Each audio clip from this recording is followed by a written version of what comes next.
Hi guys, welcome back to Irfan review. இந்த video என்ன update பார்க்க போகிறோன்னா, இங்கே நான் தான் கிங்கு இந்த படத்தோட ரிவ்யூ தான் பார்க்க வந்துட்டுன்னு சொல்லாங்க. சந்தானம் அவங்க இந்த படத்தை ஹீரோ பண்ணியிருக்காங்க.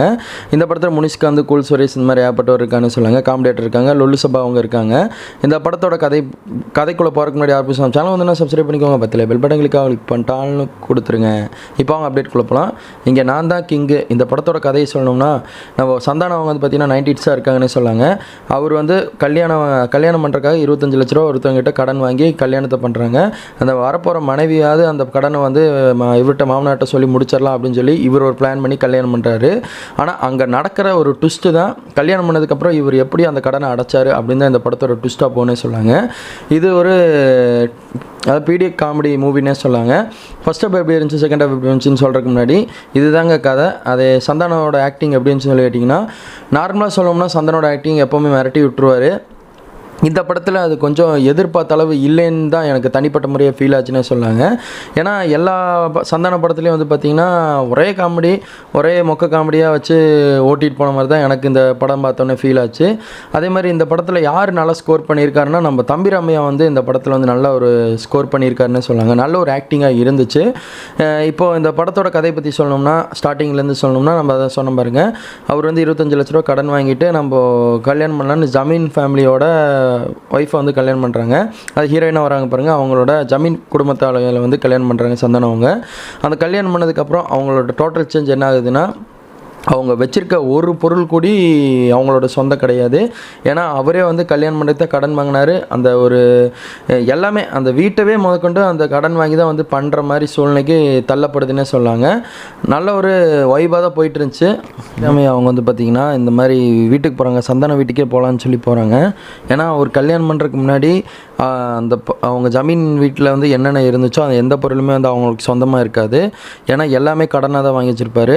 நம்ம மாப்பிள்ளை வந்தோடனே எப்படி அடைச்சி விட்ருவார், நம்ம எப்படியும் மச்சான் வீட்டிலே போய் இருந்துக்கலாம் அப்படின்னு சொல்லி எல்லாமே வந்துடுவாங்க வீட்டுக்கு, சந்தான வீட்டுக்கு கிளம்பி வந்துடுவாங்க. அங்கே நடக்கிற பீடிஎக் காமெடி மூவி தான் இந்த இங்கே நான் தான் கிங்குன்னு படத்தோட டைட்டில் வச்சுருக்காங்க.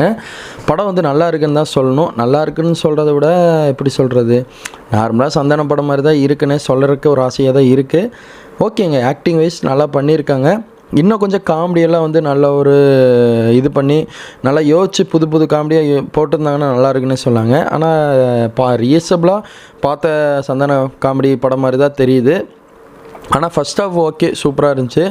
செகண்ட் ஹாஃபில் நம்ம விக்ரம் பிரசன்னா அவங்கள வச்சு என்ன பண்ணிட்டாங்கன்னா, எங்கே கதை ஸ்டார்ட் ஆச்சு, எங்கே முடியுது என்னன்னே புரியாத அளவுக்கு கொண்டு போயிட்டாங்க. பாத்ரூமில் ஒரு சுவிட்சு போட போகிறாரு, அவருக்கு ஷாக் அடிக்குது. அங்கே அவங்களோட எக்ஸ் லவர் வந்து இந்த மாதிரி பார்க்க வராங்க, இவன் தான் ஒரு தீவிரவாதி அப்படின்னு சொல்லி ஒரு கும்பல் வந்து நியூஸில் பரப்பி விட்டுறாங்க. அது பரப்பி விட்டோன்னே அது வந்து நம்ம பார்த்திங்கன்னா இவன் விவேக் பிரசன்னா அவங்க தான் வந்து இந்த இதில் மாட்டிக்கிறாங்க. அவர் ஃபேஸ் வந்து ஏற்கனவே இறந்து போயிட்டாங்க. இவரோட ஃபேஸை எட்டு போனவங்களுக்கு போலீஸ்காரங்க அலௌன்ஸ் பண்ணுறாங்க. 50 லட்ச ரூபா கொடுக்குறவங்களுக்கு, அந்த பாடி எட்டு வந்து கொடுக்குறவங்களுக்கு, பிடிச்சி கொடுக்குறவங்களுக்கு 50 லட்ச ரூபா அப்படின்னு சொல்லிடுவாங்க. டபுள் ஆக்டராக காட்டுறாங்க. இன்ட்ரோலுக்கு முன்னாடி ஒரு விக்ரம் பிரசன்னா இருந்தாங்க. அடுத்தது இதில் வந்து பார்த்திங்கன்னா அவர் இறந்து போயிடுறாரு. என்னடா நடக்குது, கதை எடுக்க தெரியாமல் எடுத்துட்டாங்களா, இல்லை செகண்ட் ஹாஃபில் யாரோ டேரக்டரை போட்டு குழப்பிட்டாங்களா அப்படின்னு மாதிரி தான் இந்த படம் போச்சுன்னே சொன்னாங்க.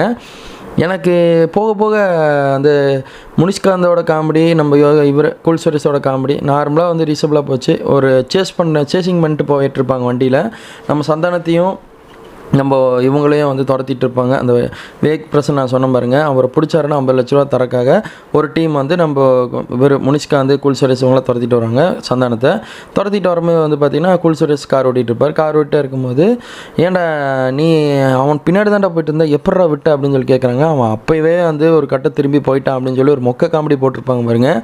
அந்த இடத்துல தேட்டரில் வந்து எல்லாம் சிரிப்பாங்கன்னு பார்த்தா எல்லாம் எப்படா படம் முடியும், கடுப்பாக இருக்கே அப்படின்னு சொல்லி தான் இருந்தாங்க.